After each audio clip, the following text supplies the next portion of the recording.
All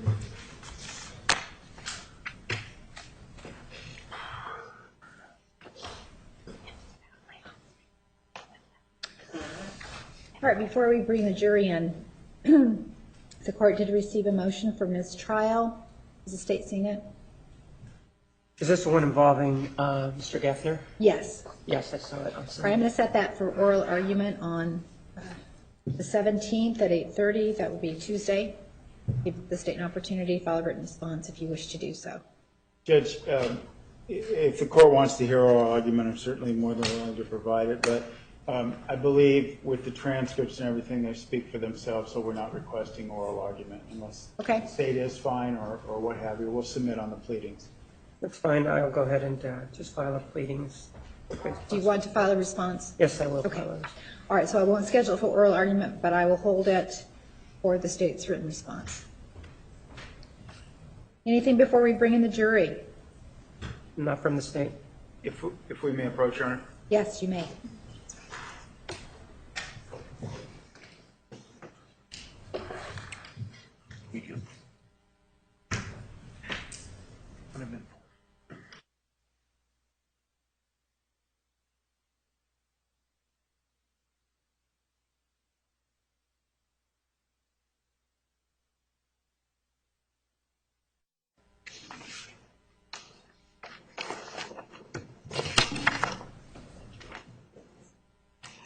All rise for the jury.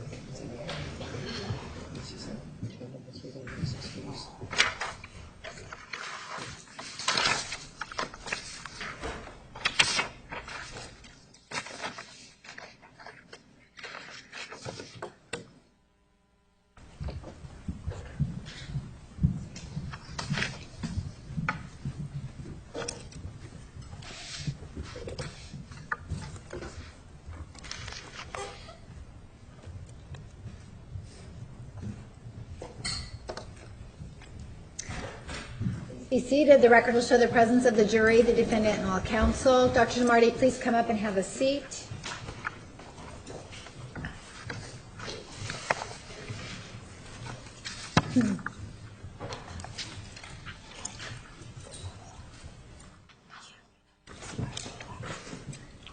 You are still under oath. Do you understand? Yes. Good morning, Doctor.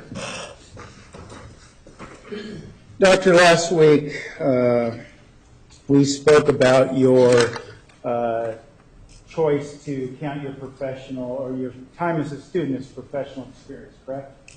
Yes, his experience. Okay. And we also talked last week about how you were aware that Arizona, by law or by rule, follows the guidelines published by the American Psychological Association regarding your ethical duties, correct? Yes. And I believe you told us last week that you're familiar with those ethical duties, correct? Yes. Then you would know that these guidelines prohibit you from touting your experience as a student as experience as a doctor, correct? As a psychologist, correct. Okay. And you're further than not allowed to advertise these or misrepresent these things as part of your credentials, right? What things? Your time as a student. You can't put that as your credentials. You can't boast that as your credentials in public, can you? As credentials, meaning? Right. Meaning what, though? As credentials? Again, you're here to answer my questions, right? If you don't understand what credentials means, take that answer. Just let me know. Objection argumentative. She asked and said she didn't know what it was. It's sustained. Okay, she doesn't know.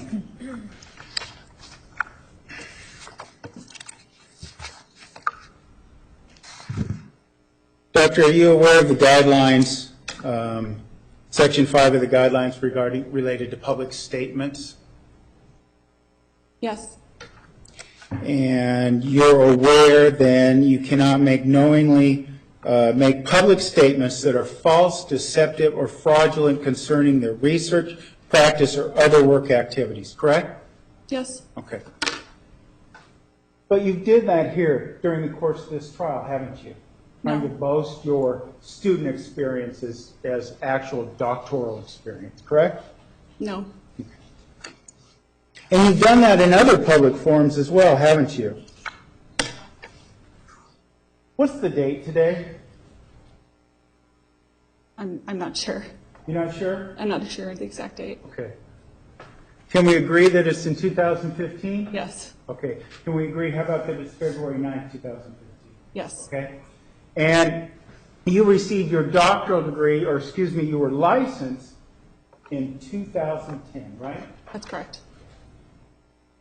So, now I'm not a mathematician, but how does that equate to 8 years' experience? Experience? How does that equate to 8 years' experience? It appears we're not even at 5.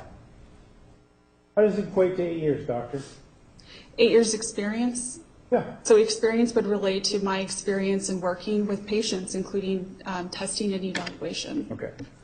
So that's you're holding yourself out in public as having more experience than you have. You're being unethical, aren't you? That's not accurate. Let me show you.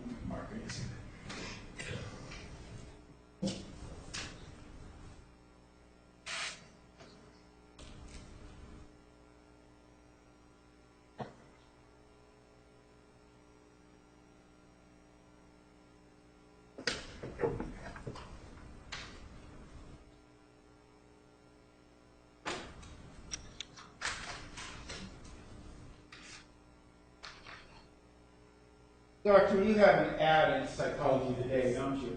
Yes. And if I may approach, Your Honor? You may. Doctor, I'm showing you what's been marked as Exhibit 923. Are you familiar with that? Yes. Is that at least a portion, if not all, of the ad you have on Psychology Today? Yes. Okay.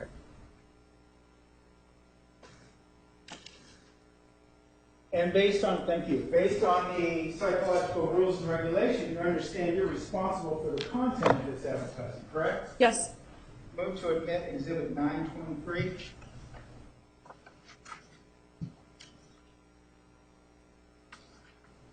No objection. 923 is admitted.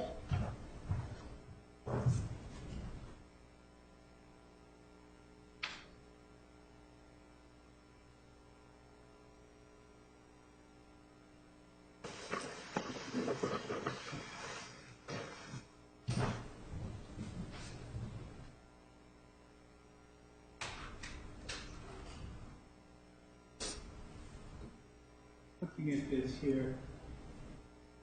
You see the years in practice section? Yes.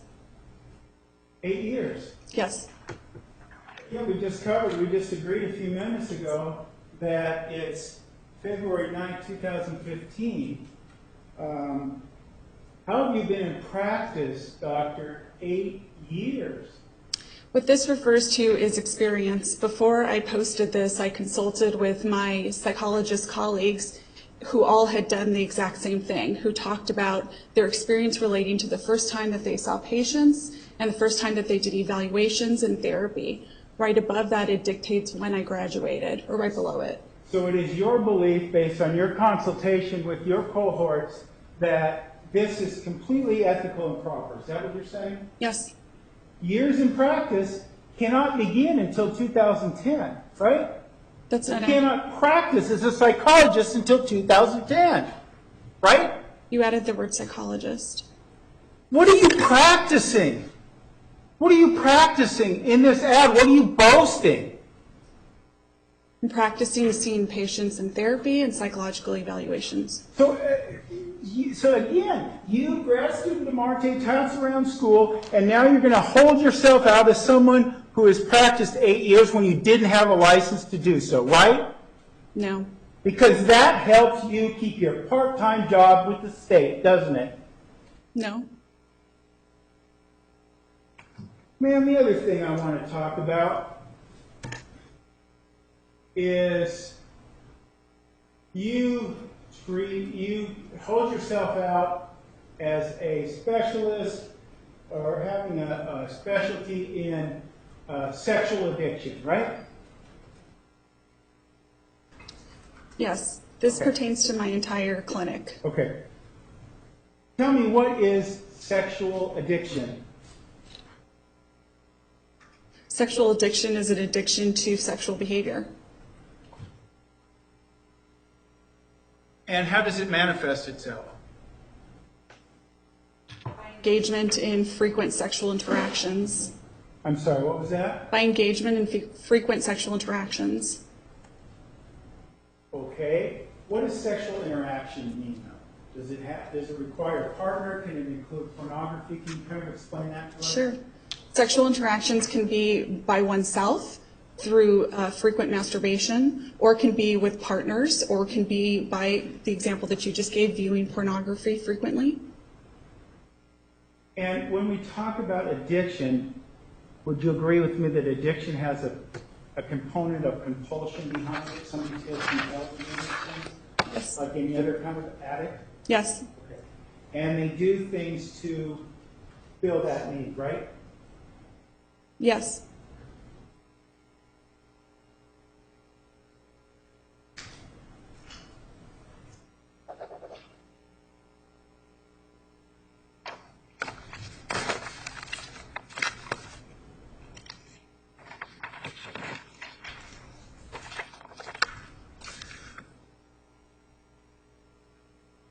Now, you told us as well, Doctor, that when you first got your license, you became a supervisor at Bayless Mental Health, right? No. Where was it? It was at Bayless Behavioral Health, but I became the Bayless. clinical director. Clinical director, okay. And do you believe it was ethical for you to supervise doctoral students having just received your license? Yes.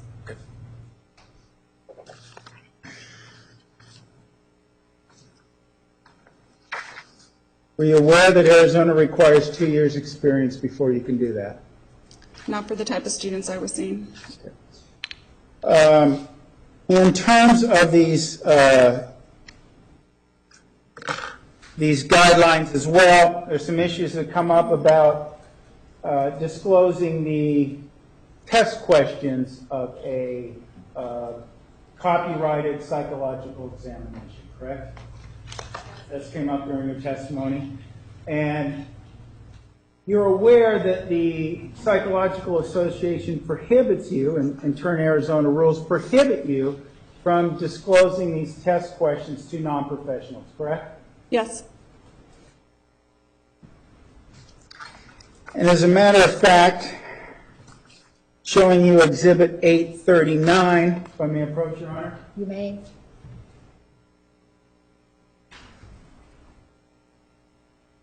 You recognize that letter? Yes. And that is a letter, is that a letter from Dr. Geckner to you? Yes. And that is a letter from Dr. Geckner to you because he had to teach you that was the rules, right? Objection argumentative.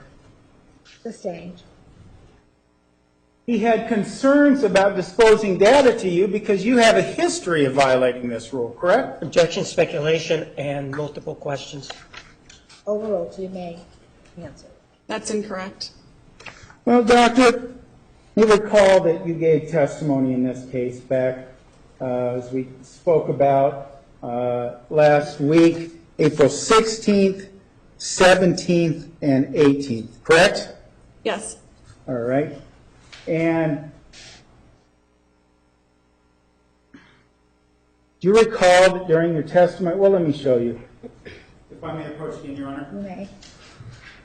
Doctor, I'm going to show you what's been marked as Exhibit 915. Doctor, if you could be so kind as to turn to page 54 of that testimony.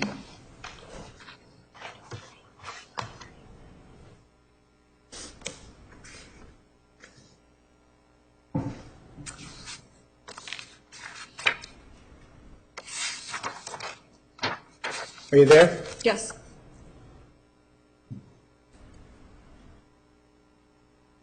You were asked about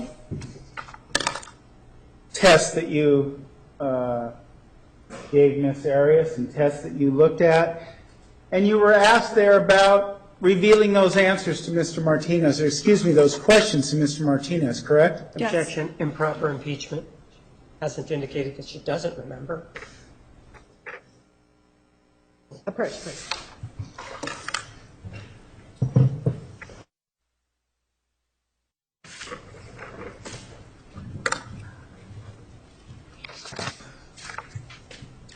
Do you see that there about line 19 of page 54?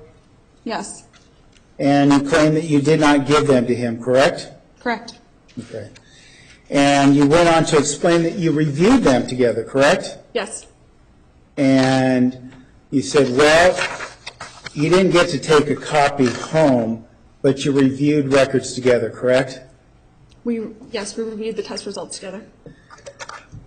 And why don't you begin reading your answer at moving your attention to page 55, line 5. Read it out loud. Yes, please. At the time that we reviewed them, we were sitting there, we were talking about the concept of PTSD. We were talking about the PDS, the test, and reviewing it together. And he asked me to see them so he could understand what I was talking about. Gave him the items, and we sat there and we discussed it. And he was taking notes as we were talking through our whole conversation.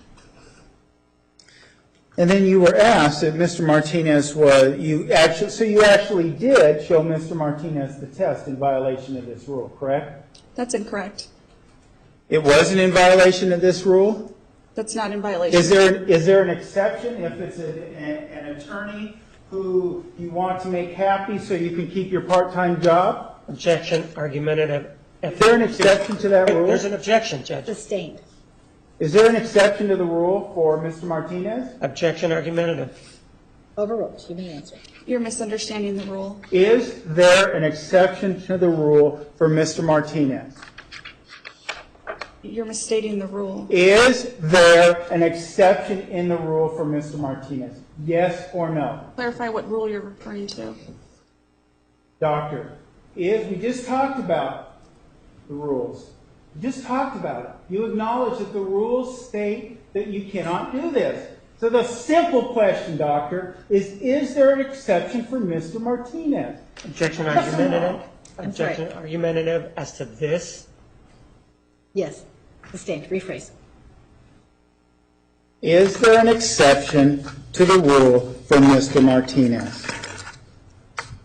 You're misstating the rule, but Is there an exception to the rule for Mr. Martinez? Objection asked and answered.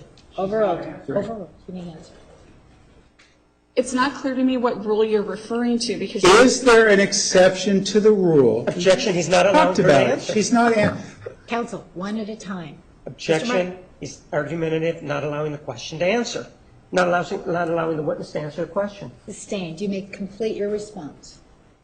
it's not clear to me what exact rule you're referring to because the rule that you're referring to would not have any extra exception, nor would it indicate that what I did was inappropriate in any kind of way. All right, doctor. We'll have it your way. Let's take a look at these guidelines. Objection, argumentative, we'll have it your way. Sustained. Jury will disregard.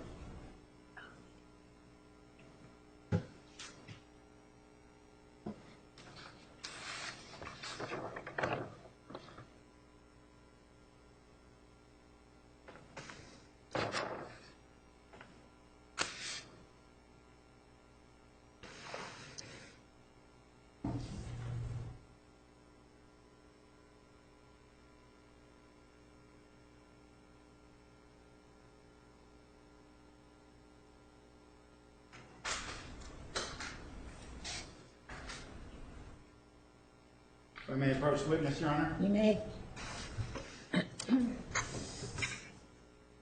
Doctor, I'm going to show you what's been marked as Exhibit 924, drawing your attention to Rule 9.11.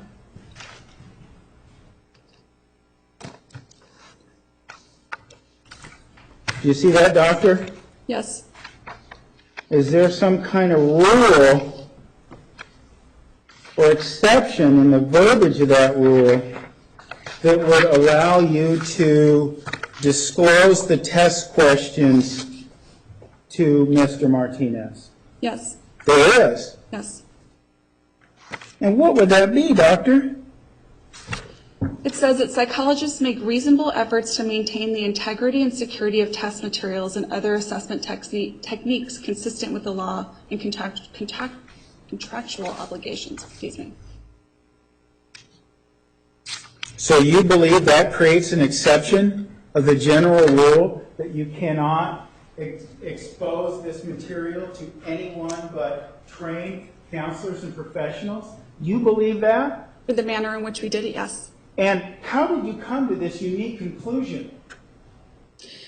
It's through my experience in understanding this. So the test questions were never given to Mr. Martinez. We discussed them, and it's my obligation as a psychologist to be able to explain the test results and the test to Mr. Martinez so that he could understand it. So is this part of the 8 years experience you're talking about that graduate student DeMarte has? Yes.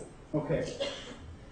And you believe it's your ethical obligation. You say, well, so you're parsing words here. You say, I didn't give it to him. I just let him look at it and copy it down. No, that's not correct. And that's what you have an ethical obligation to do?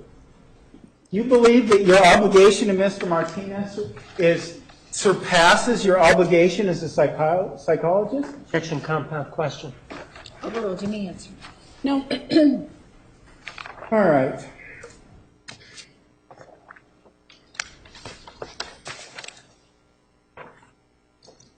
And as a matter of fact, doctor, you know, why don't you take a look at page 56? And you were asked there at line 1, but you still shared the copyrighted information of those questions with him, right? And what was your answer? Yes, in conversation we You did. shared copyrighted information and violated your ethical duties, correct? That's incorrect.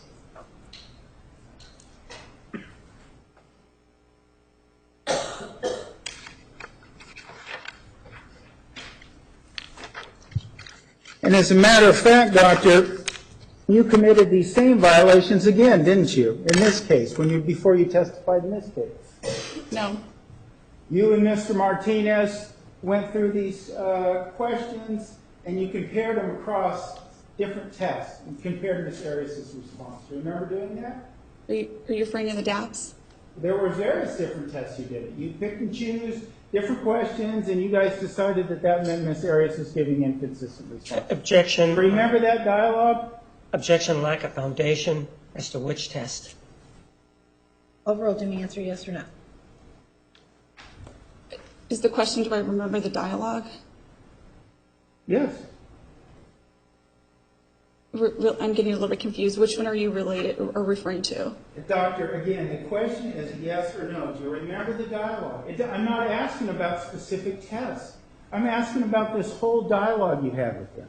Objection, lack of foundation. Which dialogue? Sustained. You compared verbiage in different tests, didn't you? Yes. Okay. That means you shared the questions and the test with Mr. Martinez again, right? I did not give him the test. Absolutely not. Is this one of those situations where you didn't give him the test, but he stood over your shoulder writing notes? Is that one of those situations? Not at all. No, just sit next to each other?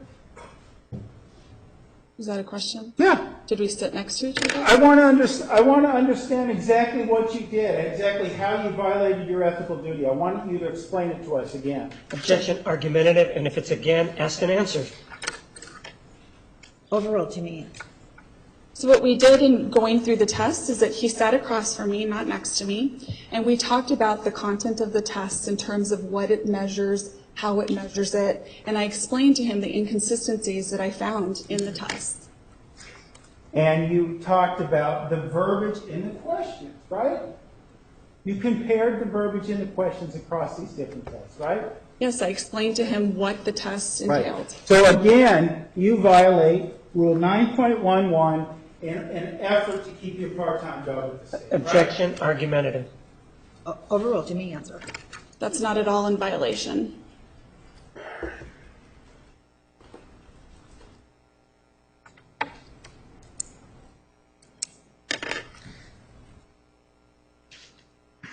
Now, during your testimony with Mr. Martinez, you also spoke about the difference in the aggression findings in the MMPI versus the TSI. Do you remember that? Yes. Okay.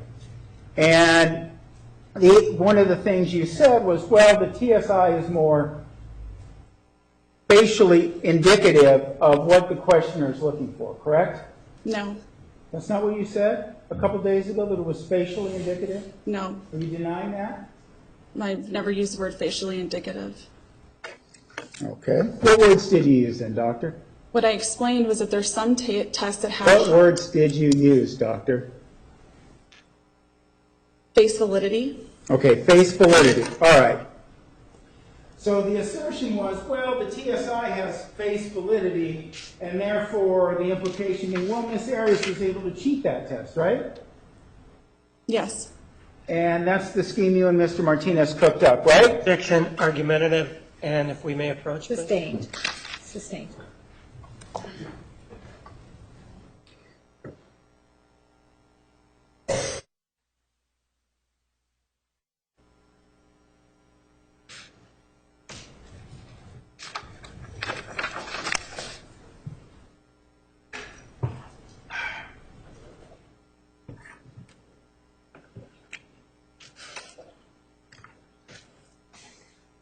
Doctor, as it relates to these tests and this implication that you proffered for the state that Miss Arias, her answers to in the TSI were somehow disingenuous, you are doing that in face of the fact that the validity scale showed the profile to be valid, correct? Yes. And when did you become this guru of psychological certitude that you are able to look behind well-studied validity scales and decide, no, you don't believe them to be true? What is your question? Do you not have an answer? I don't, can you ask that question again?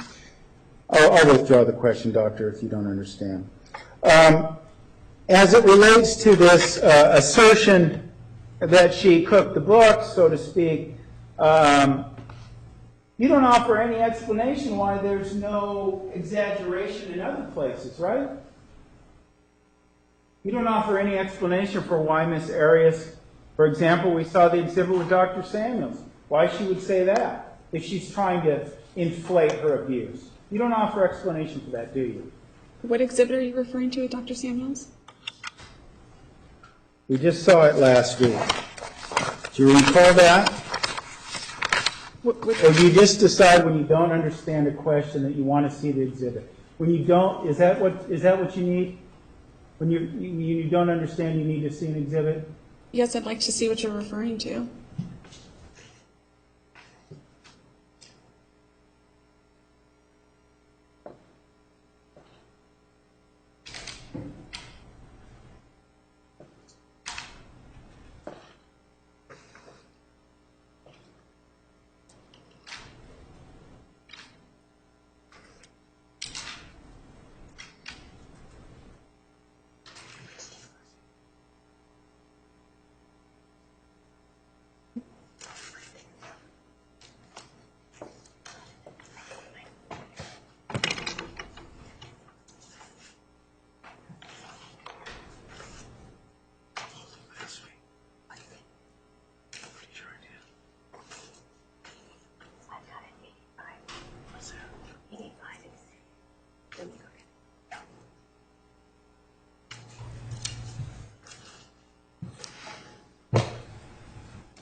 Now, doctor, referring you back to 885, this should end your confusion. Parents never sexually or physically abused me, correct? Yes. So you don't offer any explanation why she doesn't inflate any kind of abuse at that point, but she inflates it on the TSI. You don't explain that contradiction, do you? Those are two different items. Right, but you don't explain the contradiction. Are you confused again? I don't explain the contradiction as to why she didn't inflate this. Yeah, well, why wouldn't she? We're looking at Exhibit 885. Why wouldn't she, if she's trying to cook the books and she's going to outsmart validity scales on a test? Well, it wouldn't take anything to make up any kind of history, right? Sure, yes. And you decide, though, as part of your diagnosis as it relates to domestic violence, to use this as a reason to believe that domestic violence in the home didn't occur, correct? No. You don't? That's not what you told us last week? This was used as an example of the inconsistency of what she had reported. I know you want to tell me about how much you think Miss Arias lied. That wasn't my question, okay? Objection, argumentative statement by counsel. Sustained. Where did this come from? Dr. Samuel's notes. What was he referring to? What interview was he referring to? Was it his interview with Miss Arias, or is it someone else's? It was him interviewing her. And you're positive of that? That's where the notes came from, of his interview with her, yes.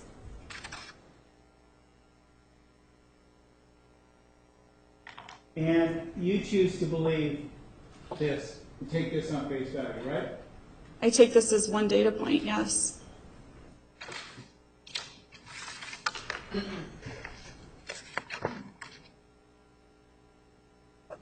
And you also, in terms of data points, you talk about her journals as the reason why, as evidence why you take issue with Miss Arias' claims that she caught Mr. Alexander masturbating to the image of the child, correct? I don't believe we've talked about that. You didn't talk about the journal entries? We talked about the journal entries, yes. And you use that as evidence to say you don't believe that Miss Arias saw Mr. Alexander masturbating to an image of the child, right? I don't believe we've even talked about that in here. Drawing your attention back to Exhibit 456, you did speak about last week about how there is, quote-unquote, nothing noteworthy to report a few days after this incident took place, right? We did not speak about this. You spoke about it. testimony. You spoke about it. You might not have been shown it, but you spoke about it, didn't you?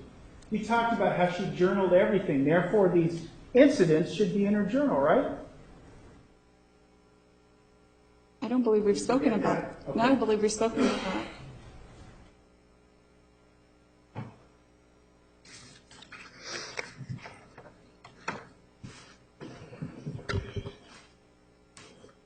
And doctor, you also talked about how you don't see that there's evidence of domestic violence in these journals, correct? That's correct. And you base that on the idea that, well, Miss Arias journaled about everything, right? She did journal about a lot, yes. And based on your training, this experience from Michigan State that you count, was there a course on journaling? No? Is there some kind of rules that a person must put certain things in their journals? No.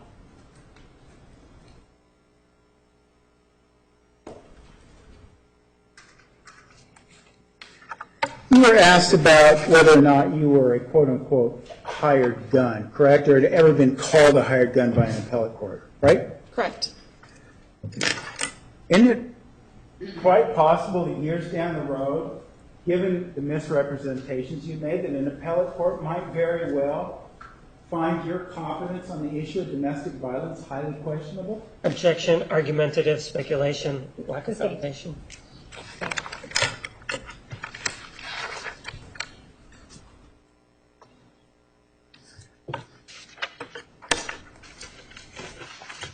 In the field of domestic violence, doctor, what journals do you regularly review to keep yourself up to date on the latest research?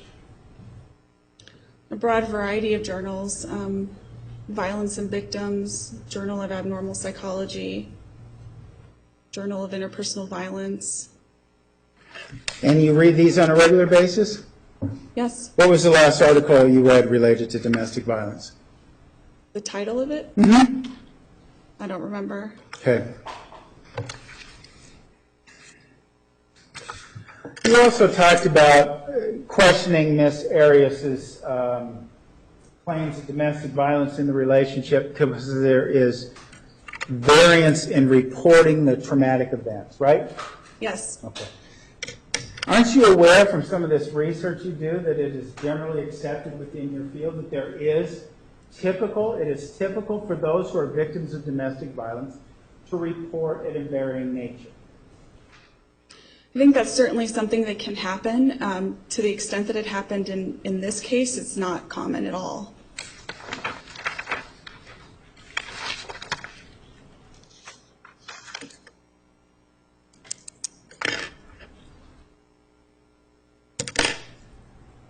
Now, in terms of the data points that you used, right? You talk about 885, you say you use that as a data point, right? Yes. To discredit Ms. Arias' claims of abuse as a child, right? To discredit it, just to use it as a data point to see her consistency of reporting. And 456, you use that as exemplification that this masturbation incident didn't occur, correct?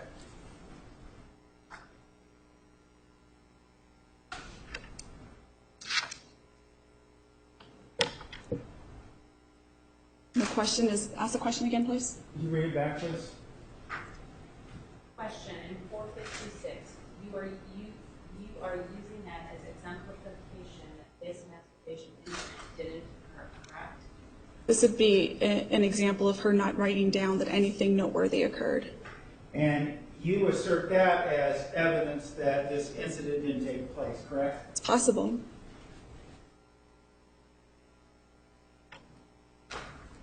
And you believe Ms. Arias' self-reports related to her intrusive thoughts, right? Intrusive thoughts Yes. You believe you took those into account, right? Her self-report related to PTSD. related to intrusive thoughts. She said that she had a little bit of intrusive thoughts, both positive and negative. Okay. And you are willing to believe that self-report and base your diagnosis on that self-report, right? I didn't base my diagnosis on that. In part on that self-report, right? We talked about the criteria of PTSD, and you said she didn't have those thoughts. Are you changing your opinion? No, she said that she did have some thoughts. They Right, were but you both said positive and negative. Right, and you believe the type of thoughts she was having didn't rise to the level that you could categorize that as a symptom of PTSD, right? Yes. Okay. So you relied on her self-report. In that situation, yes. You rely, in fact, on Ms. Arias' self-reports when the things that she says or does benefit the state, right? No. Because you don't believe claims of her childhood abuse, even though there's records from her brother indicating that this abuse occurred, correct? Can I see what you're referring to? Did you review records from her brother indicating that this childhood abuse took place? I reviewed records from her brother, not that child abuse took place, no. So you did not review that? I don't know what records you're referring to. But you did not review records to that effect? Her brother did not say that in the records that I read. Okay. So your review then is, again, once again, incomplete, correct? No. I don't know what records you're referring to. I know you keep wanting to say that, but that wasn't my question. Are you having trouble understanding my questions this morning, Doctor? No. Okay. In terms of the domestic violence claims that you dispute, you are willing to dispute those even though there's these objective test results that demonstrate a change in her personality based on the trauma that she suffered, correct? What test results? You're spitting in the face of these results, right? Because you're this guru of psychological certitude, aren't you? What's your question? You wanted her to read it back again? Let's go ahead. Read it back to the doctor. Question, you are spitting in the face of these results, right? Because you are this guru of psychological certitude, aren't you? Am I spitting in the face of them? No. You're making assertions in contradiction to those results based on just your subjective beliefs, aren't you? No. As it relates to these claims of masturbation, Mr. Alexander masturbating to the image of a child, and you use 446 as your evidence in contradiction to that, yet isn't there objective data, those words that you don't go behind, to demonstrate that Mr. Alexander did have an interest in children? Objective data, no. Him saying that her orgasm sounds like the orgasm of a 12-year-old girl, that's not objective data? To indicate that he's interested in children, no. And him talking, Mr. Alexander talking about corking the pot of a 12-year-old girl. Are you going to tell me that you don't view that as objective data regarding his interest in young children? I would not consider that objective data to say that he has an interest in children. Thank you. Objection non-responsive. Overruled.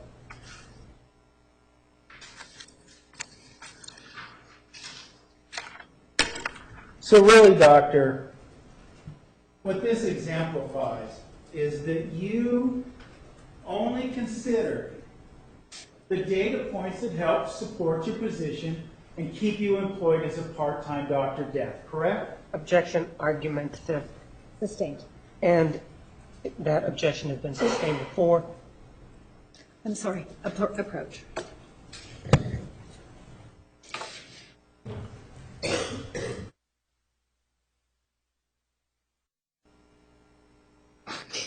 The jury will disregard the last question. But doctor, regardless of your part-time employment, maintaining it means for you that you are willing to come in here, misrepresent your qualifications, do an incomplete evaluation, and profess to know that you know more about domestic violence than you really do, don't you? No. No further questions. Redirect.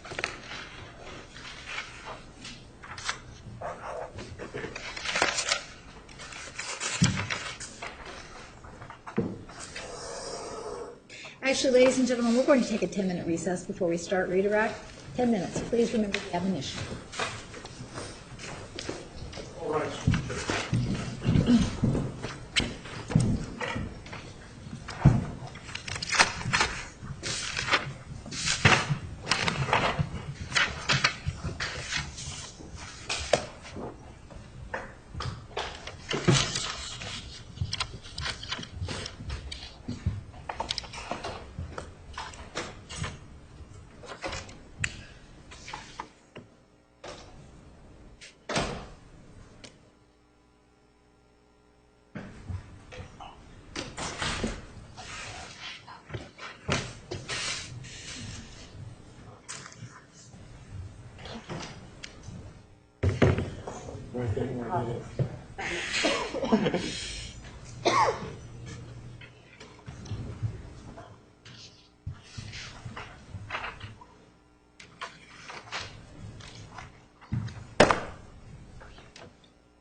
All right.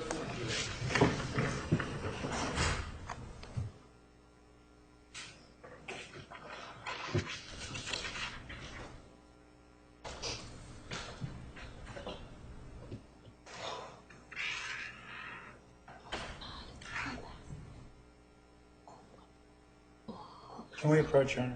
Yes.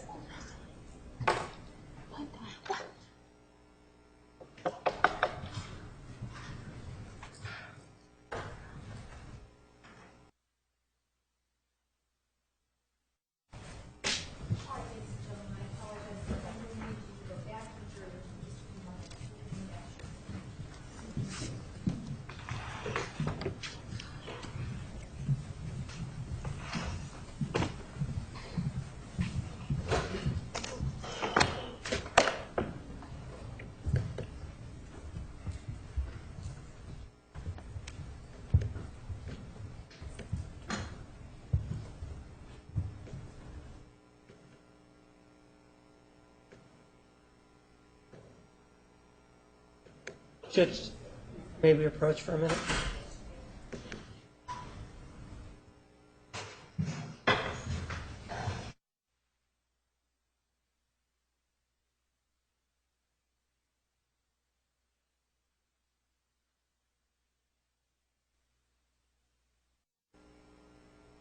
We're at recess.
Please be seated. The record will show the presence of the jury, the defendant, and counsel. Mr. Martinez, you may conduct redirect examination. Ma'am, what are your ethical obligations with regard to the psychological test?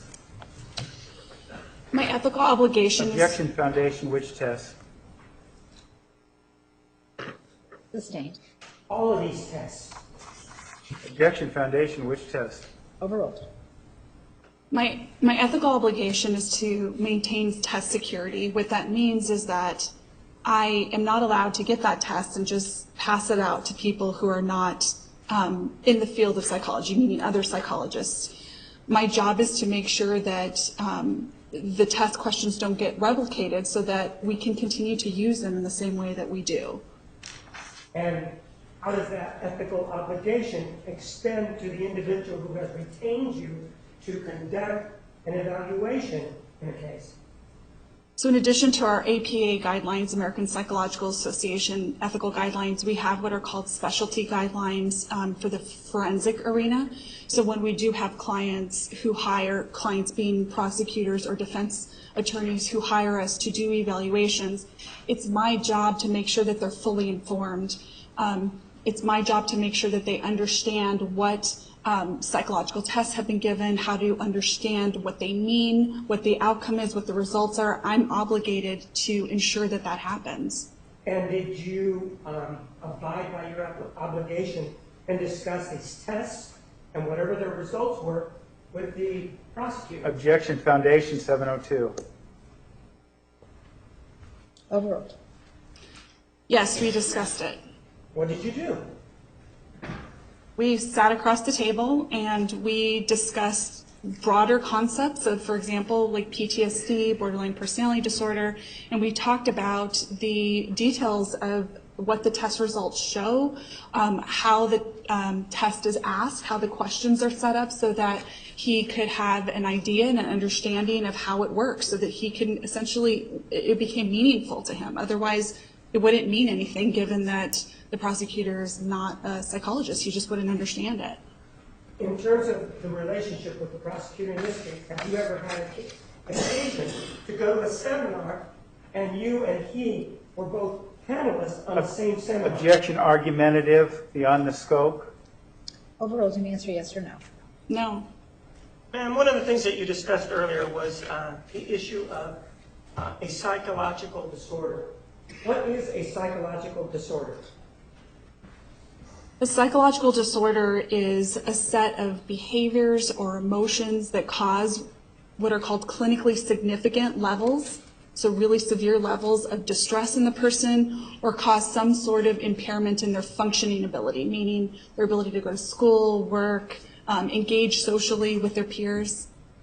And this definition of psychological disorder, does that include borderline personality disorder? Yes. Does it also include adjustment disorder? Yes. How about how is that related to mental illness? Well, mental illness would just be another label. So it's just a label for psychological disorder? Right.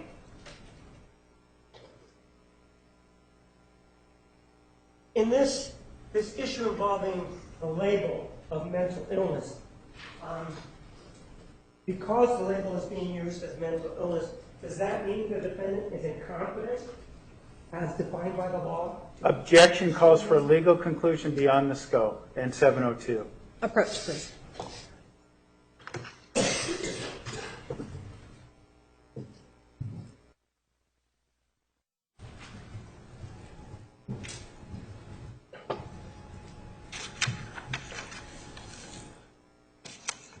Ma'am, you indicated that mental illness was just a label, right? Yes.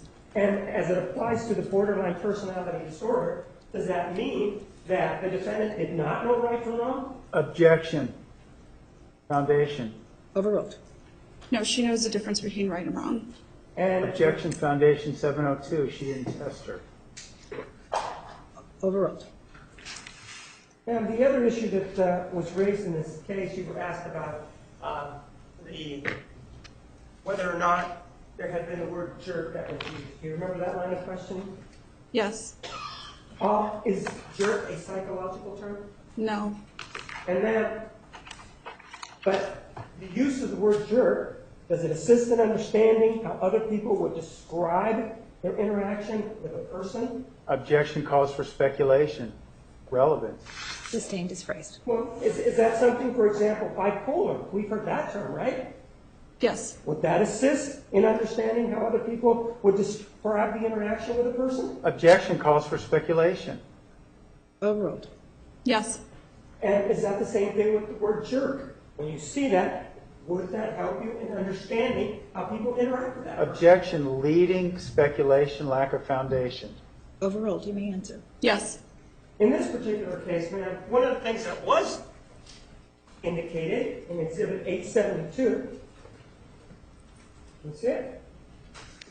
Yes. It indicates there's this word that's being used here. You see that? Yes. Is that word a psychological term? No. Objection beyond the scope. Overruled. And with regard to it, this word here, does it assist you in understanding how other people would relate to or deal with or be seen by, or how other people would relate to the defendant? Objection. Compound question. Pendelli. Sustained. Does it assist you in your assessment or evaluation of the defendant in determining that she had borderline personality disorder? Objection. 702. Can we approach? Yes, you may approach.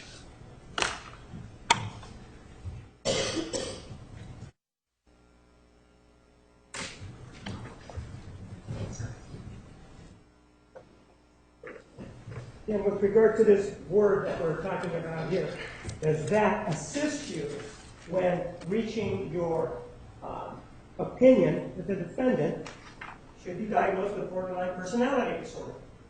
Yes. Why?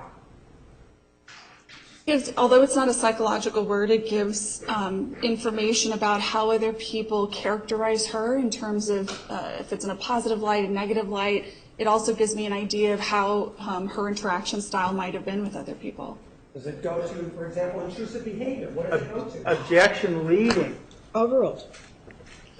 What it goes to is that in this example specifically, she's described as being snide, sarcastic, and so would go with this idea that she was intrusive at times and characterized as a total bitch according to this. And with regard to borderline personality disorder, is that one of the criteria, intrusive behavior? Intrusive behavior, yes.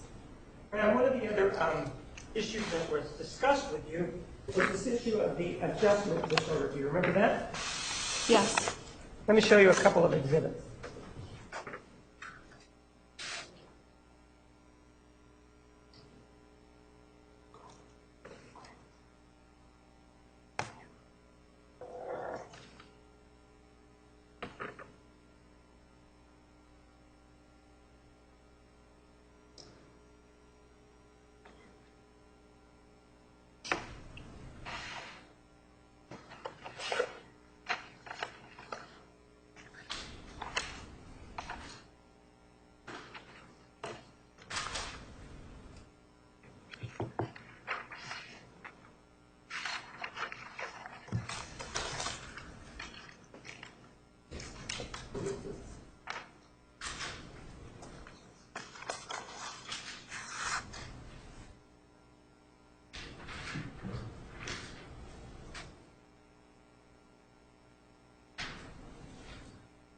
Take a look at Exhibit 926.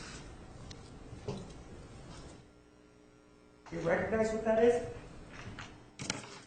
Yes. And are those parts of your report that deal with this issue of adjustment disorder? Yes. And you were asked about adjustment disorder as it related to your report, weren't you? Yes. And is this the complete part of the report that deals with adjustment disorder? Yes.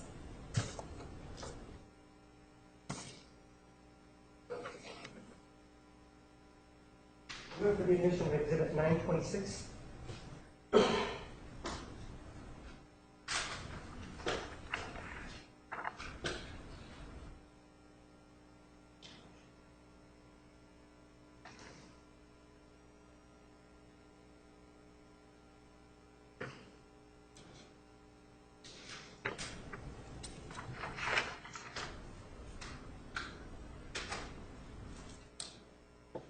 May we approach? You may.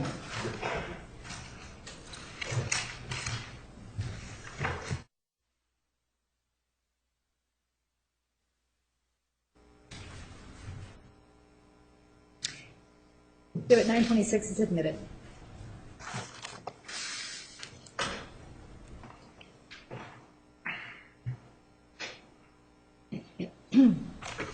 The first page.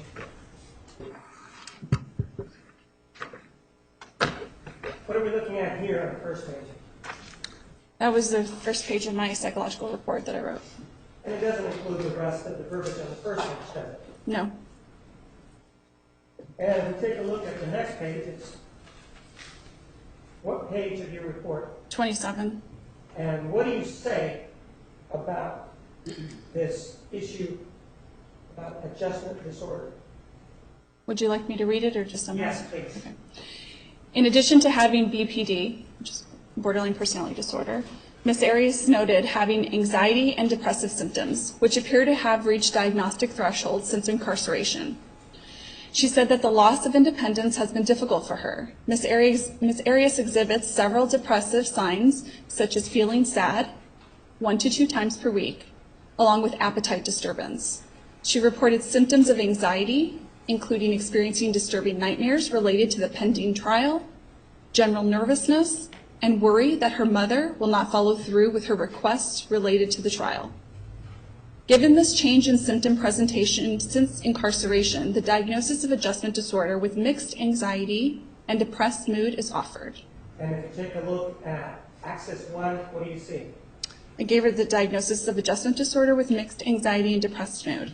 So did you diagnose her with adjustment disorder? Yes. And did you put it in your report? Yes. And then if you take a look at what you covered on redirect, page 30, what do you say there? Ms. Arias has been diagnosed with PTSD in the past. As demonstrated above, this diagnosis does not appear to suit her pattern of symptoms. Rather, her behavioral patterns and symptom presentation is much better described with the diagnosis of borderline personality disorder. Further, related to her incarceration and pending trial, she appears to be experiencing symptoms related to adjustment disorder. And what is adjustment disorder in this case? Adjustment disorder pertains to the presence of anxiety or depressed mood that came as a result of a change in environment. So in this case, the change of environment was related to being incarcerated. And this disorder, this adjustment disorder, given the label that we've been attaching to things, can that also be labeled as a mental illness? Objection leading and beyond the scope of cross. Overruled. Yes. You were also asked about mental illness as it was in your report. You remember that? Yes. Take a look at Exhibit 925.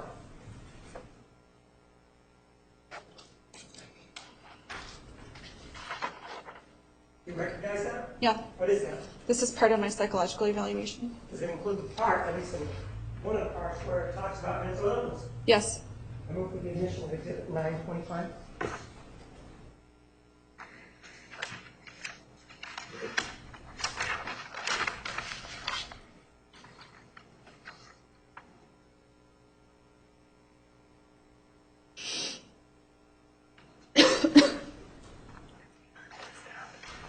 May we approach? Yes.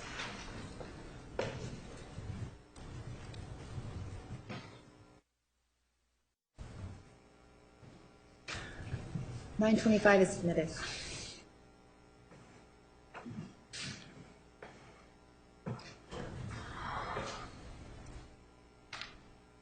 Take a look at that exhibit 925. First of all, the first page is what? It's the first page to my report. And you take a look at the next page, what page number is it? 15. And what did you write with regard to this issue? It's under the psychological history area. Ms. Arias reported that her family has a history of depression, including her mother, maternal aunt, and cousin. She said that prior to the index offense, she was never diagnosed with a mental illness, nor had she received any kind of psychological treatment.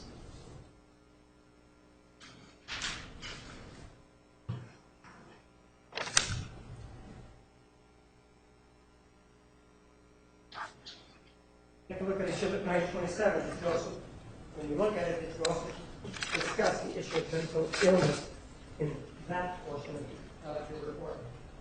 Yes. That's true and accurate copy of the page where you speak about mental illness in your report, correct? Yes.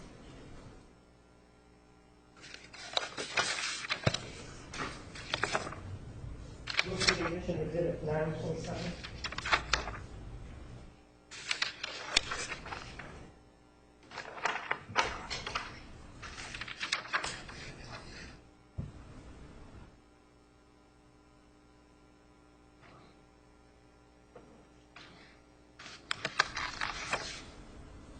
Are we approach, Your Honor? You may.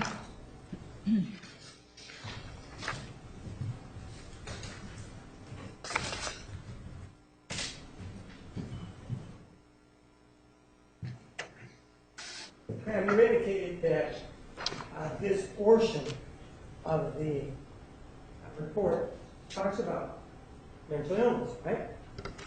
Yes. And it indicates what the factors that you consider when you use the word mental illness, right? Yes. And you've also indicated that mental illness is just another label for diagnosis, right? For psychological disorder. Psychological diagnosis. So in this portion, which is exhibit 927, page 17, how many times did you use the word mental illness as a label for a psychological disorder? I'm not sure. I think it was maybe 2 to 3 times. Take a look at it. I want you to guess.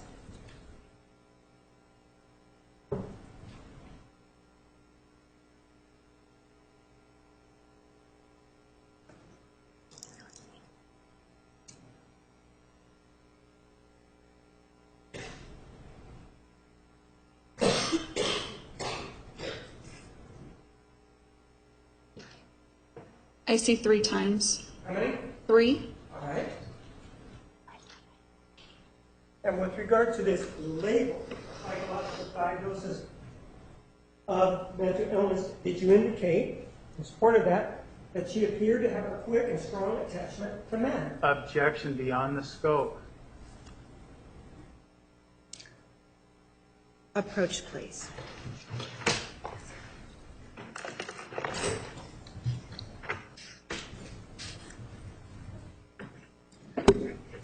With regard to this label that you said mental illness, you did indicate that that's just a label for psychological disorder, correct?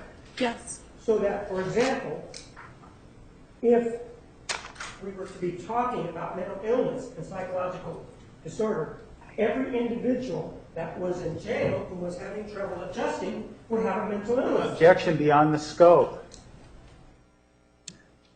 And lack of foundation, unless she's tested everyone at the jail. Sustained is phrased.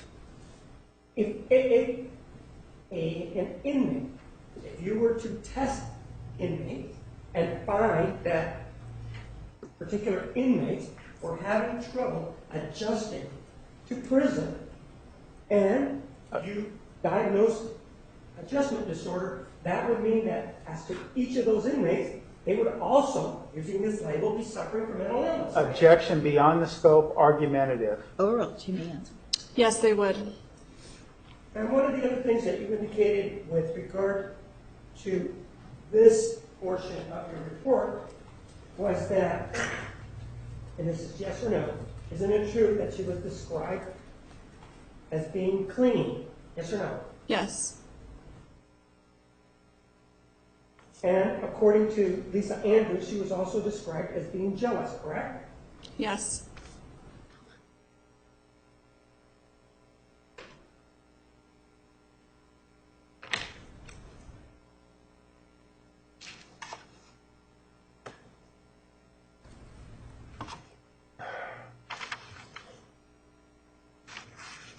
With regard to her breakup with Bobby, she wrote in her diary that she felt abandoned and told him, I love you like I love nobody else, correct? Yes.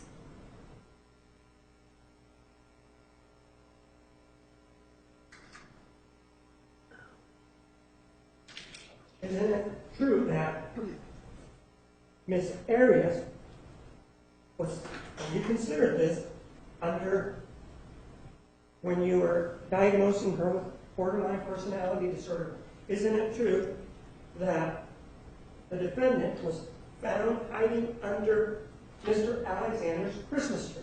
Objection, foundation. Overruled. You may answer. Yes. And isn't it true that Mr. Alexander's brother also reported that once... Objection, Your Honor. May we approach? Yes.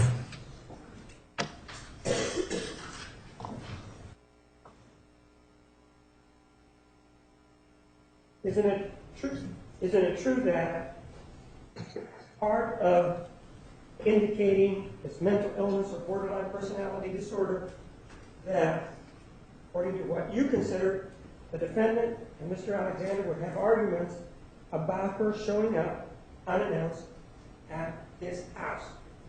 Yes. It's also true that the defendant was very jealous and would watch Mr. Alexander from outside his window. Objection, foundation. Overruled. Yes. Ma'am, one of the things that you were asked about was, and this is exhibit number 841, was Julie Haslam. Do you remember being asked about that? Yes. With regard to Ms. Haslam, do you know how old she is? No.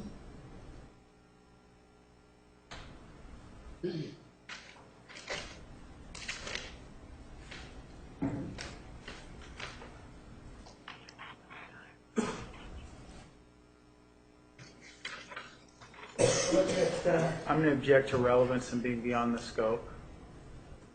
Approach, please.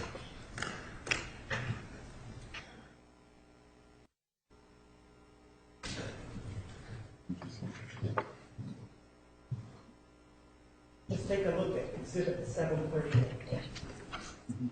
Let's read it. Objection, Your Honor. Foundation of the witness's knowledge of this. Sustained. Have you ever read this before? Have you seen it before? Yes, I vaguely remember it. Okay. Objection, foundation. When may I voir dire the witness? It's in evidence.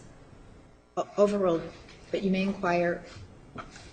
Read Martinez. from the bottom up with me. Excuse me, Mr. Martinez, inquire, lay more foundation regarding this witness's knowledge. How do you know about this document? Read it once before, 2 times, 3 times? I don't know how many times I've read it, but I remember seeing Julie's name in the records that I was given. All right. Let's take a look and read from the bottom. When was she given those records? Overruled. And with regard to exhibit 738, you see who was in the evidence file? See that, the date? Yes. Objection as to relevance. Overruled. What's the date? 11/17/14. And do you see letters in there? DEF, All right. Let's read it bottom to top. from the bottom. Okay. Well, a big burden off your shoulders. True that. Gotta run. Good talking with you. Okay, I will. I have to take Corey to have an MRI, and then I'll do it. Word to Big Bird, you big nerd. Find me a wife while you're at it. I'll do my best. I have faith in you. Sarah is way cute, but a little young. No such thing. Well, then you are too old. Never. All right, maybe. Hey, I sold my salon. Oh, hell. Wow. Good job. One less thing to worry about. Perfect timing. The summer can't be good. I'm way excited. We close on June 30th. Summer sucks, at least for the tanning industry. Hey, go sign up for the newsletter at my site so I can dazzle you on a regular basis. I put a video of me making fun of me being silly. Or single. What? Single. Go ahead. By the way, all my women options have pretty much fallen through. Both those girls I brought to your house are engaged now too. Hooray. And just by looking at that, to you, does that seem that they're having a sexual interaction conversation? Objection calls for speculation. Overruled. No.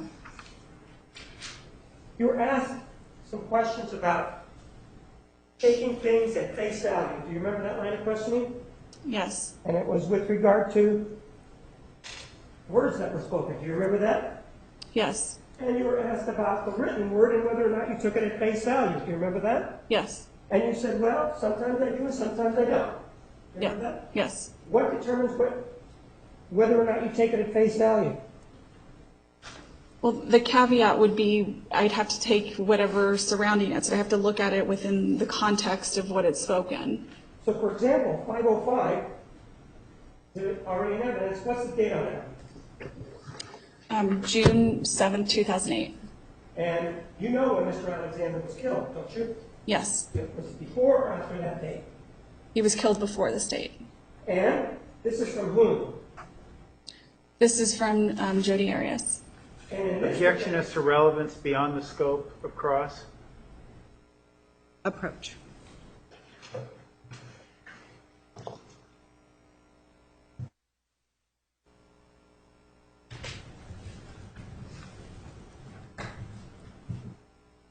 Exhibit 805. Starts out with, hey you. Read it to me, please. Hey you, I haven't heard back from you. I hope you're not still upset that I didn't come to see you. I just didn't have enough time off. It's okay, sweetie. You're going to be here in less than 2 weeks. We're going to see the sights, check things off the list, and all kinds of fun things. Oregon is beautiful this time of year. Yay, be happy. Please continue. Anyway, I wanted to let you know that I'm thinking about pushing my visit up to next week, but it depends on my budget. So I'm not for sure yet. I know you'll be in Cancun, but I'll probably crash at your house in your cozy bed anyway. Eat some of your oatmeal and frozen dinners, you know, the usual. JK. I know you said the door is always open, but I wanted to give you a heads up. If for any reason that won't work, let me know and I'll make other arrangements. Your house has always been my second home, although it's a bit more lonely without naps around. You're probably in CA right now, but whenever you are, get a hold of me at least before you head to Mexico. Thanks, hun, Jodi. When you said that you look to the context, or looking to the context of this particular document or email, go to the question of whether or not you take things at face value? Yes. How so? Explain it with regard to this. Well, in this situation, the email was sent after Mr. Alexander had already died, and Ms. Arias was aware that he had already died, but nonetheless sent the email as though he was not dead. And that's something that you would consider, Yes. even though you consider the face value of what was written, right? Right. Exhibit 238, are you familiar with that?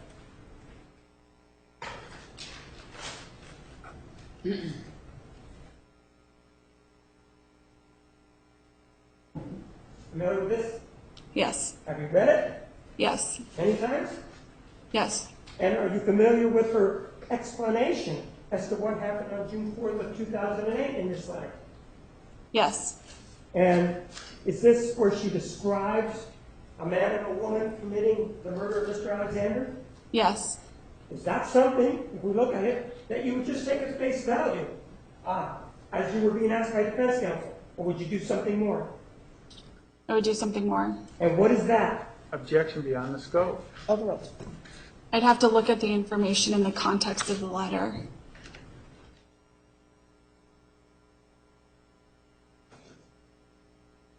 And also, are you familiar with a text message?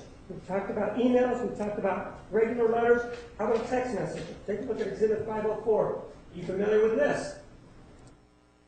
Yes. It's a text message from the defendant to Mr. Alexander. You've read it? Have you read it before? Yes. And what is it saying? Hey, I need to know when you're going to deposit that check. And at this time, when this was sent on June 6th of 2009, was Mr. Alexander already deceased? He was. So even though you take these at face value, do you consider the context? Yes, I'd have to.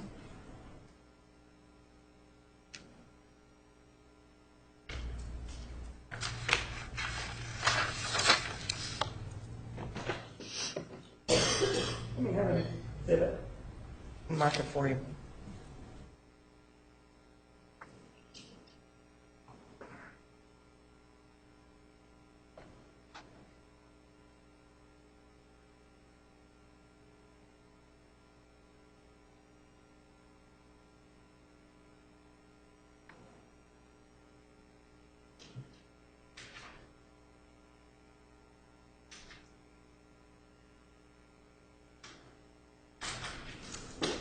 Now, we've talked about whether or not you consider the context of certain things as it applies to emails. We've talked about that, right?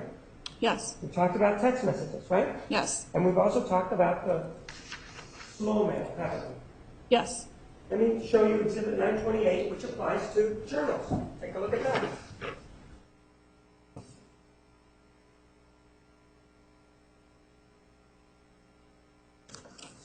Okay. Are you familiar with that? Yes. Is it something that you've read Yes. many times? Objection, Yes. foundation. Sustained. You've read that? Yes. How many times have you read it? What'd you say? I would really. Objection calls for speculation. Overruled. I read it several times. And what is it? It's a journal entry written by Miss Arias, What's the date? July 9th, 2008. Have that? And as it applies to this issue of taking things at face value, does this illustrate your point with regard to the issue of considering context, at least as it applies to journals? Yes. I move for the admission of 928.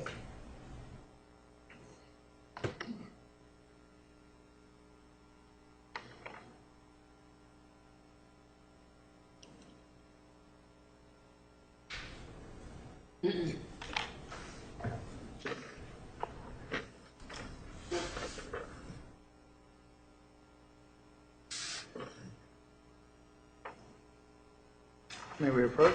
Okay.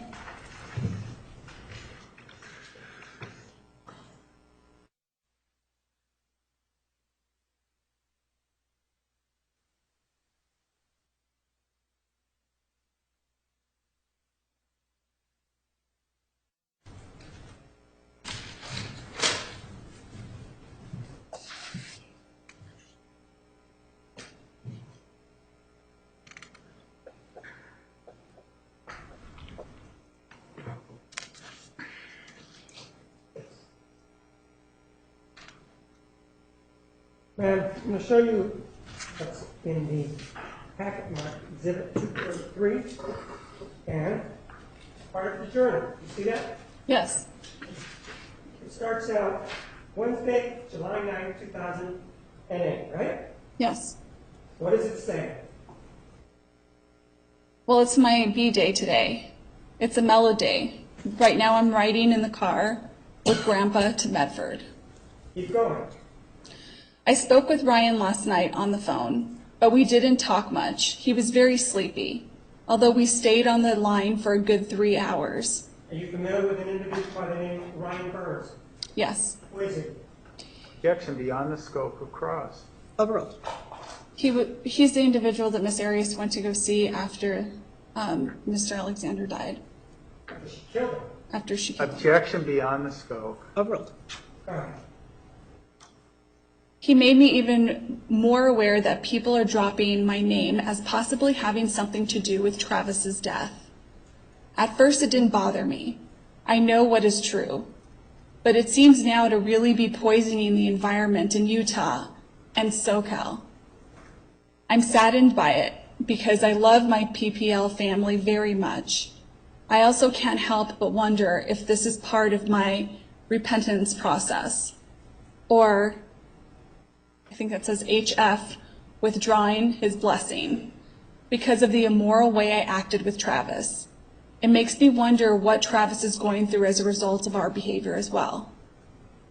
Travis, ironically, is the one who always taught me not to let what others say or think affect my life. He's ardently defended me in the past and would no doubt do so now if he were here. But this is serious business.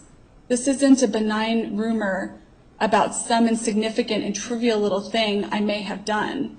We are talking about a death, a murder, a homicide. It is horrific enough in itself to know that such a thing occurred, that someone could harm Travis. I don't understand it.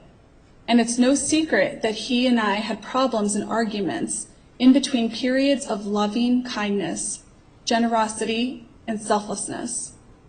But such a roller coaster of a relationship still would not warrant a penalty as death, not for him nor for me.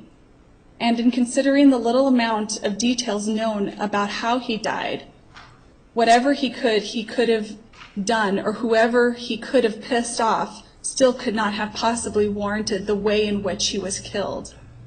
This is difficult to write about, and I've been largely ignoring it and just praying for his family and for the detectives. I know in my own heart that I had nothing to do with such a horrific tragedy. And while it does bother me that I am the subject of rumors and speculation, I take comfort in knowing the truth will soon be made known and that our Father in heaven is just and fair. These people are already forgiven. I have nothing but unconditional love, ultimately, for each and every one of them. It is commanded of me that I forgive them all, and not only do I forgive them, but I sympathize with them. I want answers, too. The only reason I'm not throwing anyone's name under the bus is because I really don't know who could be responsible for this. It is wild at times, it still doesn't even seem real. I'm no lady of justice, but I just know that there's nothing he could have possibly done to deserve what happened to him. And in terms of face value, which was a term that was used, you could take those words at face value, right? I'd have to take them into context. And in context, looking at these particular words in context, would it cause you then to conduct a further investigation to see whether or not you would take them at face value? Can you ask that a different way? Would you just take them at face value and say, that's what they mean? No. What would you do with them? I have to look at them in the context, such as the date that they were written, the content. Such as, for example, 471, which you were asked about earlier, about this. Didn't get back to writing last night. Let's see. Friday, well, you were Objection asked, beyond the scope? Overruled. you were asked about journal entries, weren't you? Yes. And you were asked about the January 24th, 2008 journal entry, weren't you? Objection misstates the testimony beyond the scope. Overruled. Yes. About nothing whatsoever having happened, right? Yes. Would you just take those words, or would you at face value, or would you consider the context? I'd have to do both, take it at face value and also consider the context. What about the context in terms of this audio that you were asked about and the statements made by the defendant and Mr. Alexander as they were talking about sex? Do you know which one I'm talking about? Yes. Are you going to take those at face value, everything that's said there, or are you going to consider the context of it? Well, I'd have to consider the context. And what was the context of that particular conversation? They were engaging in phone sex. And so everything that they said in there was totally true? Is that what you're saying, or what are you saying? Objection, compound question beyond the scope. Same. What are you saying? When you Objection say beyond the scope. Overruled. Ask that again, I'm sorry. What are you saying when you say you consider the context as it applies to that audio recording?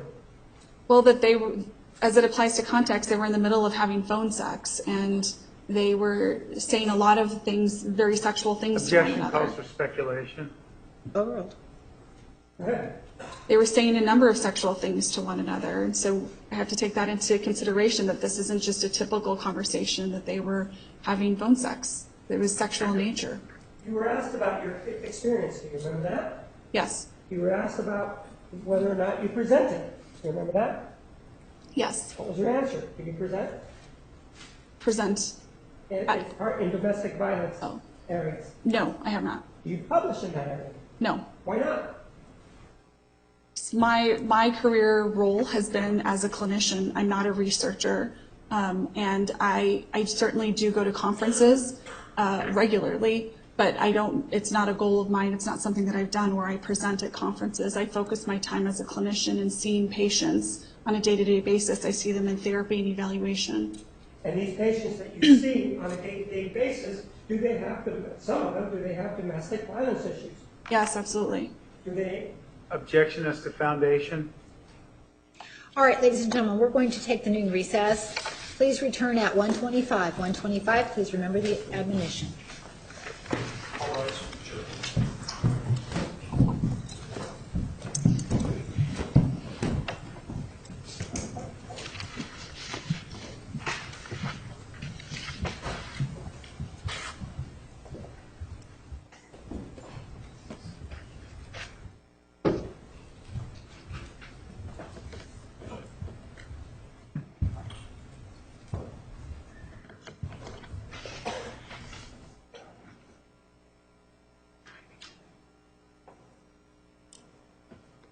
The record will show the jury has left the courtroom. Counsel, approach, please.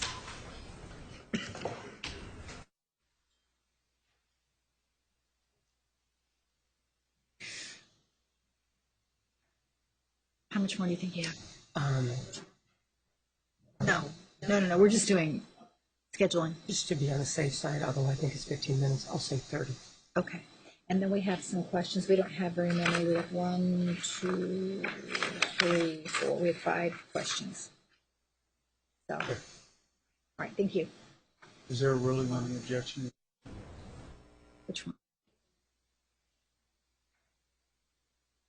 I objected on foundation Oh, because she's talking about other patients. right. I was going to let you make a record. Let's go on the record for that one. Well, let's do it. She's got a meeting. We'll do it. We'll do it. Okay. Okay, all right, go ahead. She said she can do it. Go ahead. Your Honor, the basis of the objection was for foundation. Dr. DeMarte was talking about patients she treated with domestic violence issues. Apparently she's willing to waive confidentiality as it relates to that because we need to know who and what she spoke of and what issues they dealt with. That's not what's required. I agree. So your objections overruled.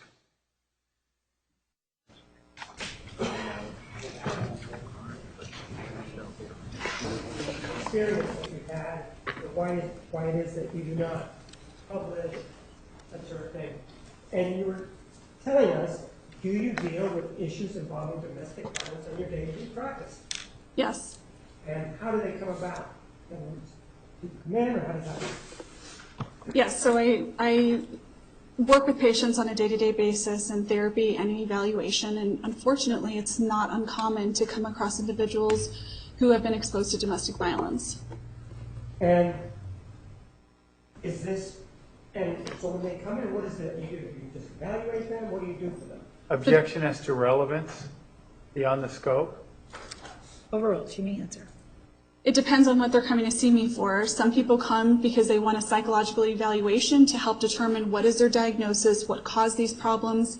I have other people who come to me for purely therapeutic reasons, meaning that they're having a difficult time managing their lives because of a variety of symptoms, and I provide psychological therapy for them. You were asked whether or not you had ever administered the DAPs. Remember that? Yes. And have you ever administered the DAPs? No. Just because you haven't administered the DAPs does that change the questions that are being asked on the desk? No, Does it change the answers? Just because you haven't administered it, does it change the answers that the defendant provided? no, You were also asked about certain aspects about Mr. Alexander and the way he may have dealt with women. What were you retained to do?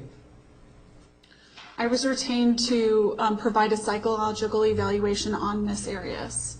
So looking at him, is that something that you were focused on or not? My evaluation was on her. And what about the fact that she killed him? Would that hamper any evaluation as to him? Objection, argumentative, Pandelli. Sustained. Well, Move to strike, Your Honor. Jury will disregard the question. if you're going to conduct an evaluation or assessment as to Mr. Alexander, can you do it ethically? Objection, Your Honor. Overruled. Can you? Ethically, our guidelines don't allow us to provide an evaluation for somebody who we haven't actually evaluated. When that is done, there's a lot of caveats that are put to it because we're obviously limited in our ability of what information we can gather about the person. And if you would have wanted to, would you have been able to conduct an evaluation involving Travis Alexander? Objection, relevance beyond the scope. Overruled. Certainly not a complete evaluation, no. Why not? Well, because he was not alive in order to be evaluated and to gather information from him to take psychological tests. One of the things that you were asked about was this issue involving something that the defendant alleged happened on January 21 of 2008. Do you remember that? Yes. Did you even mention that on direct examination? No, we didn't talk about that. And Exhibit 511, you can talk about this journal entry on direct examination, No. but it does say, what does the first line say? I haven't written because there has been nothing noteworthy to report. You were also asked about Reagan Housley. Do you remember that? Yes. And you were shown exhibit number 615. Do you remember that? Yes. Well, why don't you read, starting with me reading out, what does it say here? First of all, me, what does that say? I'm afraid one day she's going to kill herself. And then what, Objection beyond the scope. Overruled. and then what does it say? Or me. You also mentioned something about Daryl Brewer, and that the defendant indicated to you that he'd been unfaithful. Did she tell you he'd been unfaithful? Yes, that's what she told me. And specifically, what did she give you any details about that? No. Ma'am, you indicated to defense counsel that this was not a physical domestic violence relationship between the defendant and Mr. Alexander, correct? Yes. Why is that? Why did you say that?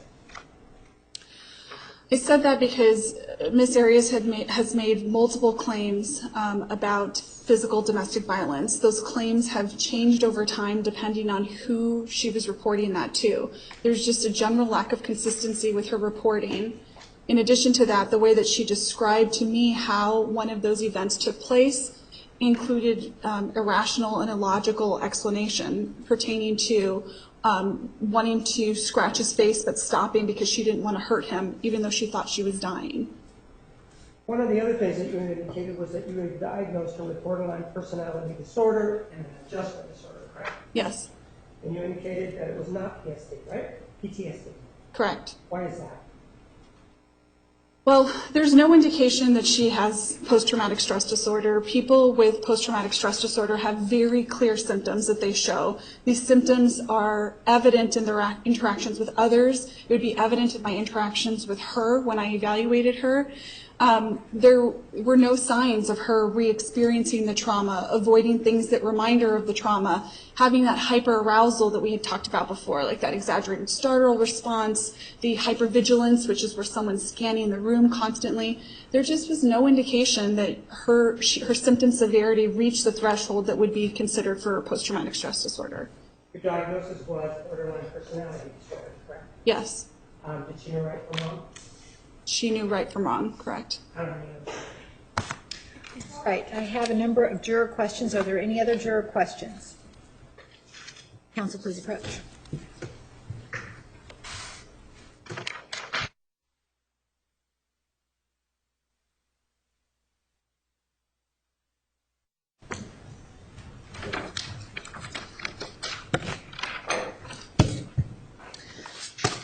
right, Dr. DeMarte, the jurors have some questions for you. In your assessment, was Jodi mentally ill prior to the murder? My evaluation of her is that she doesn't have, in fact, have borderline personality disorder. In order for someone to have borderline personality disorder, it doesn't just all of a sudden come out of the blue. The way it works with personality disorders is that they start to develop early on, usually around the teenage years or early adulthood, and those symptoms will persist throughout their lifetime. Doctor, without having had training regarding DAPS testing, what is your foundation or basis for believing Dr. Geffner administered those tests incorrectly?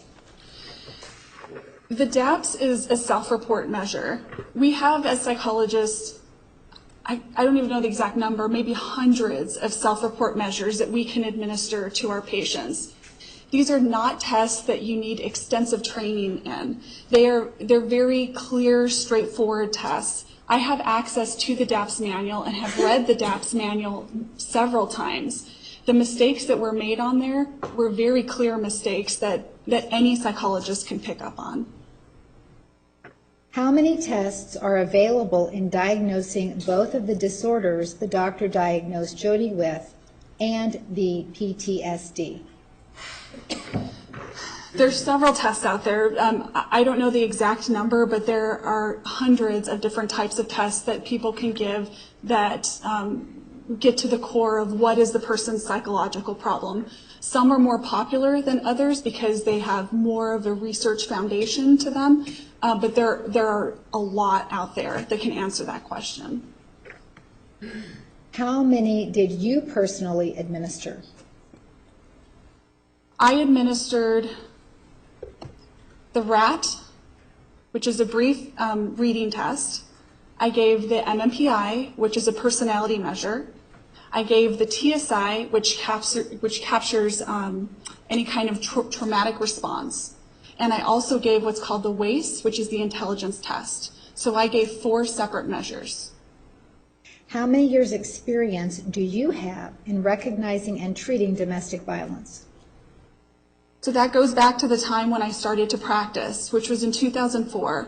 I've consistently been seeing patients both at a therapeutic level and an evaluative level in conducting these evaluations to help determine what is their symptom profile, what are the factors that influence them and have created their psychological presentation. So I would say that I started to have experience in this area since 2004, and because of the prevalence of domestic violence, it's something that I commonly see in my practice frequently. How many years' experience do you have in treating victims of sexual abuse?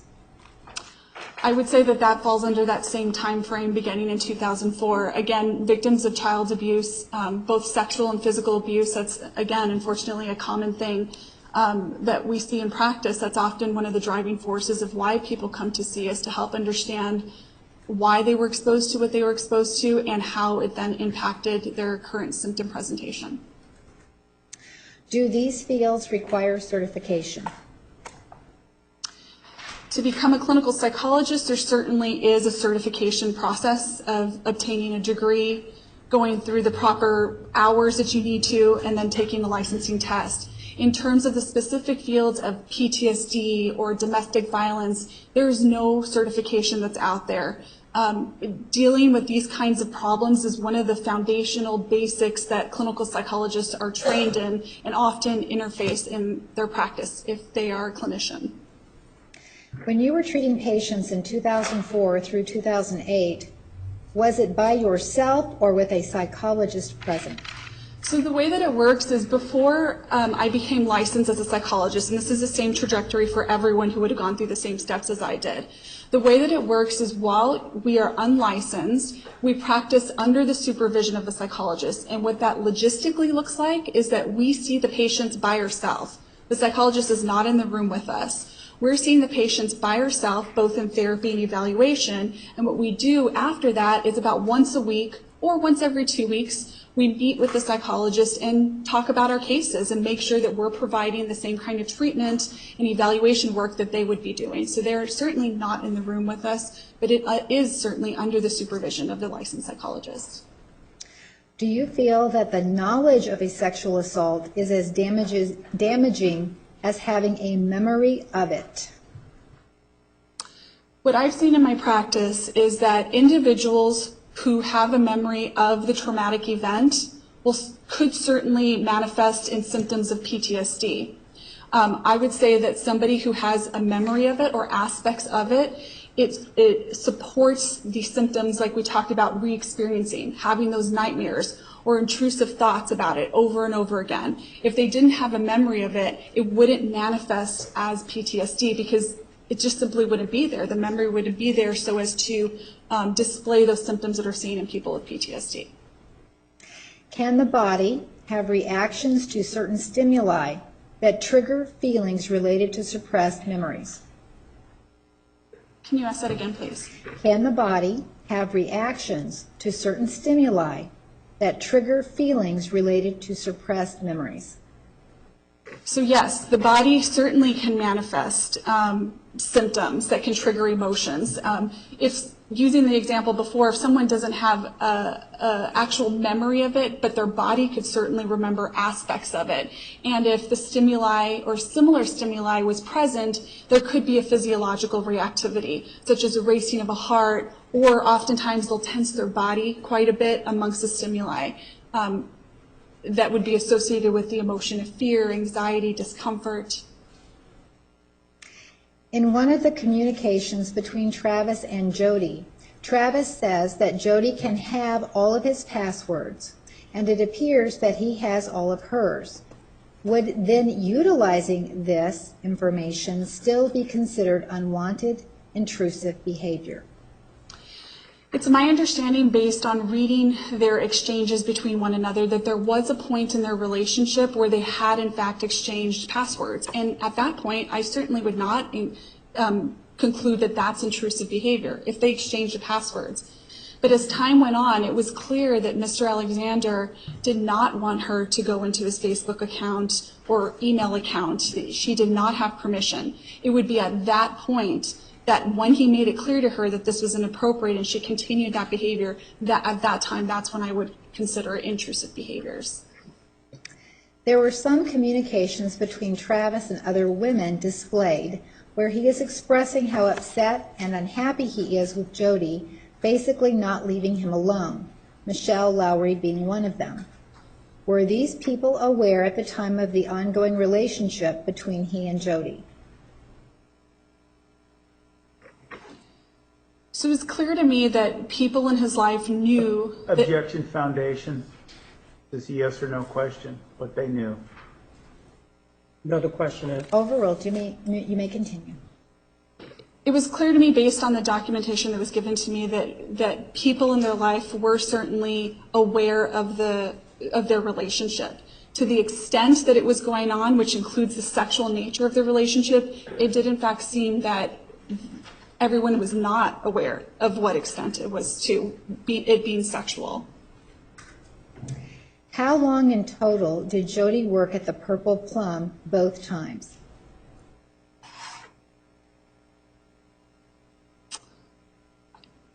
I'd have to reference my notes for that. All right. Okay. Go ahead.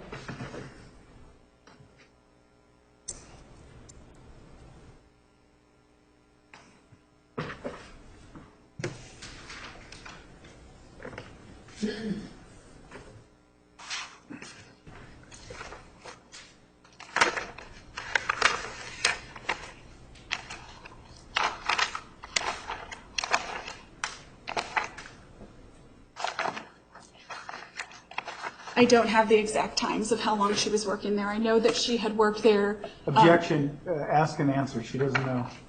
All right. So same. Did you monitor her at all after the 4 different times you met with her? I did not meet with her another time after the 4 times that I met with her. How far back did your forensic evaluations go, and were all the records available? How far back did your forensic evaluation go, and were all the records available? All the records, to my knowledge, that pertain to Ms. Arias were made available to me. In terms of how far back it went, I don't fully understand the question in order to answer it. I'll read it one more time. How far back did your forensic evaluation go in time? Well, I evaluated her, I'm not sure if this is answering the question, but I evaluated her throughout her lifespan. So it was to understand aspects from her childhood, understand aspects from her adolescence, up through her adulthood in the current time when I evaluated her. Do you consider borderline personality disorder a mental illness or psychological disorder, and why? Borderline personality disorder falls under the Diagnostic and Statistical Manual, which is that book that tells us the presence of symptoms that are then associated with psychological disorders. So it is in fact considered a psychological disorder, and using the word mental illness is just another label that's placed on it.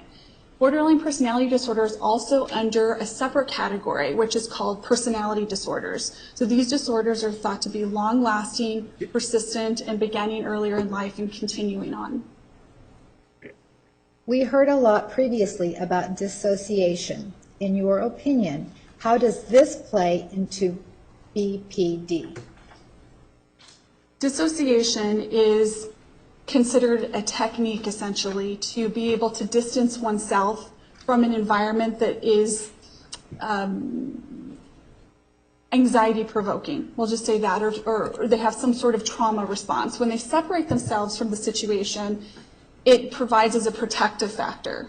So can you ask me the question again of how that relates? How does this play into BPD? Yes, so one of the symptoms of borderline personality disorder is that there is this dissociation that happens and some paranoia that comes along with it.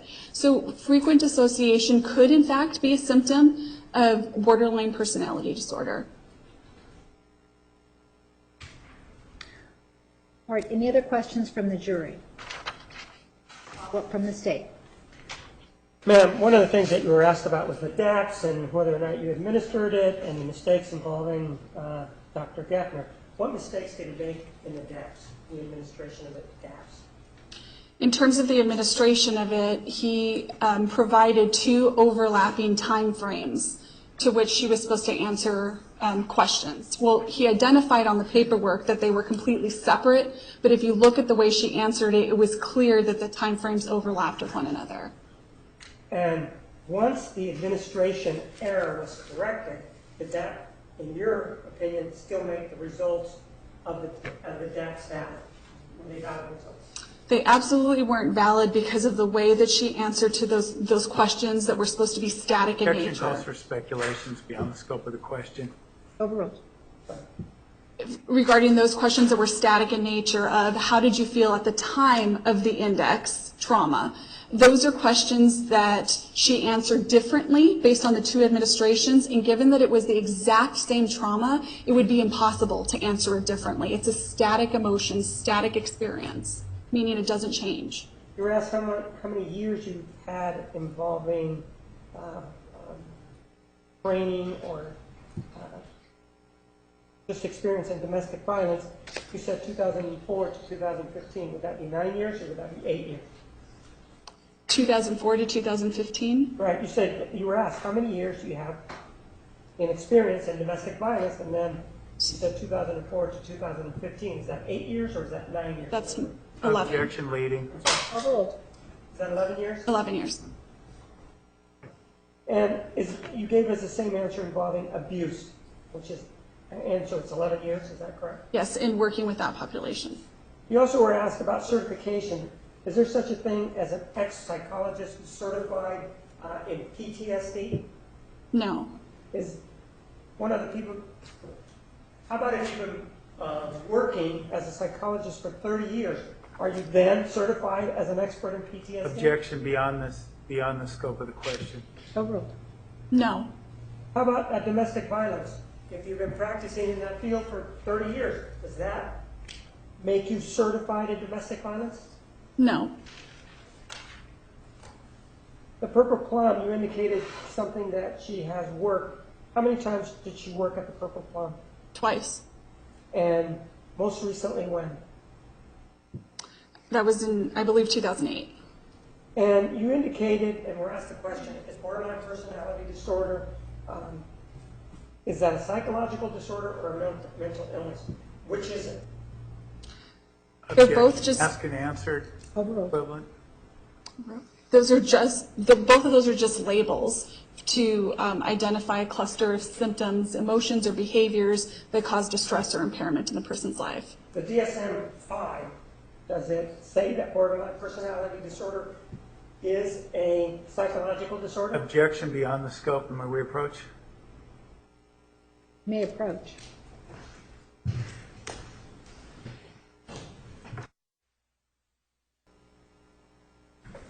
Overruled, you may continue. Overruled, you may continue.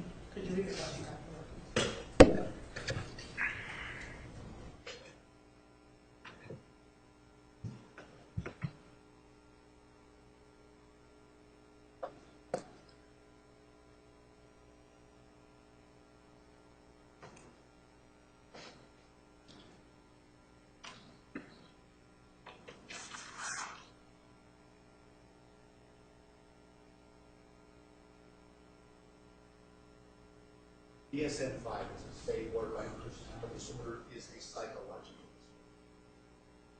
disorder. Yes, it's one of the disorders that's listed in the DSM-5 under the category of personality disorders. Does the DSM-4 indicate that borderline personality disorder is a psychological disorder? Yes, it's the same. I don't have any questions. Mr. Nerman? Thank you. Doctor, do you know Miss Arias' birth date? I believe it's July 9th of 1980.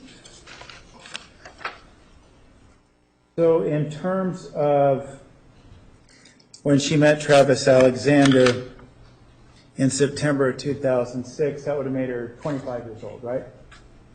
That would make her 26 years old. Just short of her 26th birthday? Yes. Okay. And at that point in time, she had no criminal history, correct? Objection beyond the scope of the questions. Overruled.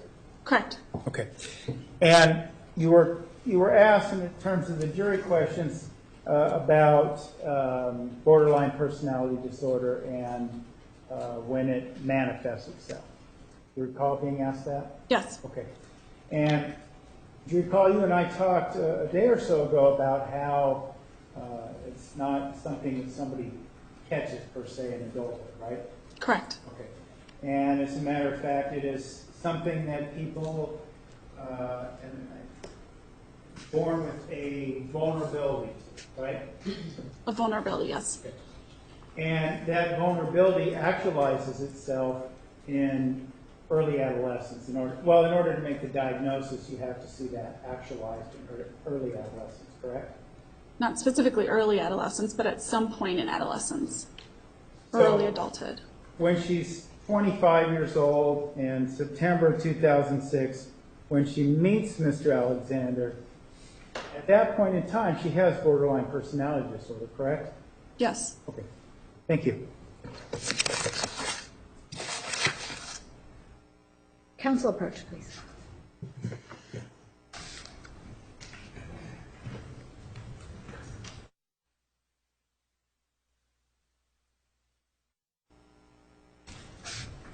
All right, ladies and gentlemen, no trial tomorrow. No trial tomorrow, so you will return on Wednesday at 9:30. In a few moments, I'm going to excuse you and ask that you go back to the jury room. We're going to call you in individually, one at a time, in chambers to inquire, and then you will be excused for the day. Are there any questions? All right, please remember the admonition. You are excused. All rise for the jury.